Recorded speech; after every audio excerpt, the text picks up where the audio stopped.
Hello guys, welcome to my new blog. जैसा कि आप लोग को आज पता ही होगा कि आज है करवा चौथ। तो करवा चौथ के लिए हम अपना पूरा साड़ी गहने हर चीज़ निकाल के रख ली हूँ। अभी नहा के फिर रेडी होएंगे। शाम का टाइम हो चुका है। मम्मा का पहले है और पापा का भी पहन लिया है। पापा पहनता है कि मम्मा पहनती है? मम्मी हम पहनती है। मम्मा पहनती है। फिर तो तुम कह रहा है पापा पहनते हैं। टूट जाएगा फिर। खोल के रखो। रखो खोल के। यहाँ पे मैं लगभग रेडी हो ही चुकी हूँ और सबसे इम्पोर्टेंट चीज़ जो होता है वो है सिंदूर। तो सिंदूर मैं यहाँ पे लगा रही हूँ। और हमारे यहाँ मतलब बिहार में हमेशा कोई भी पूजा पाठ होता है तो वहाँ पे नाक से सिंदूर किया जाता है। तो मैं यहाँ पे नाक से सिंदूर करूँगी।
हम तैयार हो चुके हैं अभी करवा चौथ के लिए। देख सकते हैं हम कैसे लग रहे हैं, कमेंट में जरूर बताइएगा।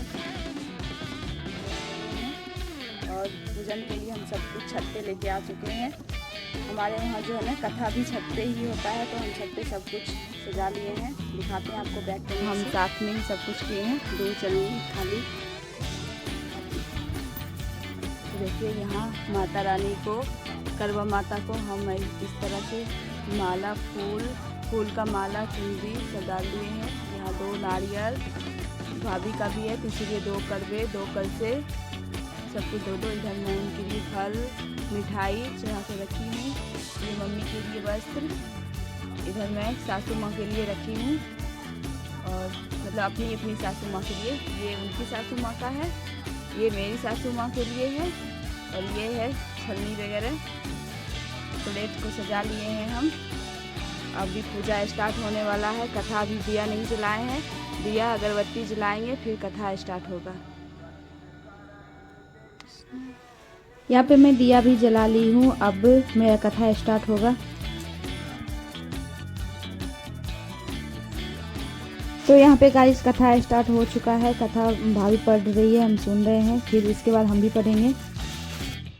प्रभाव से उसका पति धन ध्यान पुत्र तथा आयु को प्राप्त हुआ। इसीलिए तुम भी इस व्रत को अत्यंत पूर्वक करो। सूत जी कहने लगे कि हे ऋषियों, इस प्रकार से ऋषि के वचनों को सुनकर द्रौपदी ने इस करवा चौथ के व्रत को किया, जिसके प्रभाव से सामग्री में करोगों को जीतकर अतुलनीय राज्य को प्राप्त किया, जिससे उनका सब दुख जाता रहा। इति श्री वामन पुराणोत्तरगत चरक चतुर्थी करवा चौथ व्रत में साहूकार के पुत्रों ने अपनी बहन से भी भोजन करने का आग्रह किया। बहन ने उत्तर दिया, तुम सभी लोग भोजन कर लो, मैं चंद्रोदय होने के पश्चात अर्घ दे लेने के बाद ही भोजन करूंगी। बहन की बात सुनकर भाइयों ने कुछ दूरी पर मैदान में अग्नि जला दी और उस अग्नि के प्रकाश को छलनी में से दिखाकर कहा, बहन देखो सामने चंद्रमा निकल आया है, अब तुम भी भोजन कर लो। भाई की बात सुनकर उस कन्या ने अपनी भाभियों से भी यही बात दोहराई। सभी भाभियों इस कपटपूर्ण बात को जानती थी। उन्होंने उसे कहा, अभी चांद नहीं निकला है, तुम्हारे भाइयों ने अग्नि के प्रकाश द्वारा तुम्हें चंद्रमा के उदित होने का आभास कराया है। परंतु अपनी भाभीियों की बात पर उस कन्या ने कोई ध्यान न देकर अर्घ्य दे डाला और उसके बाद भोजन भी कर ली।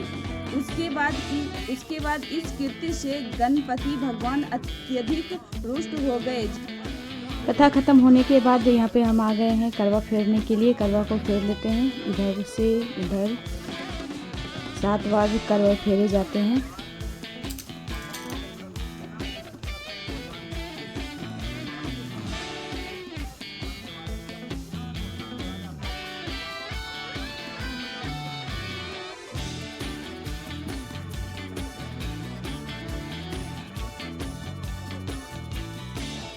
तो यहाँ पे चांद निकल के आ चुका है, तो मैं पहले चांद का पूजा करूँगी, उसके बाद करेंगे फौजी साहब की। फौजी साहब को हम वीडियो कॉल पर ले चुके हैं, यहाँ तो है नहीं तो क्या कर सकते हैं हम। फौजियों के मतलब फौजी जो वाइफ होती है ना, उनके नसीब में यही है। कोई बात नहीं, पहले देश की सेवा फिर कुछ भी।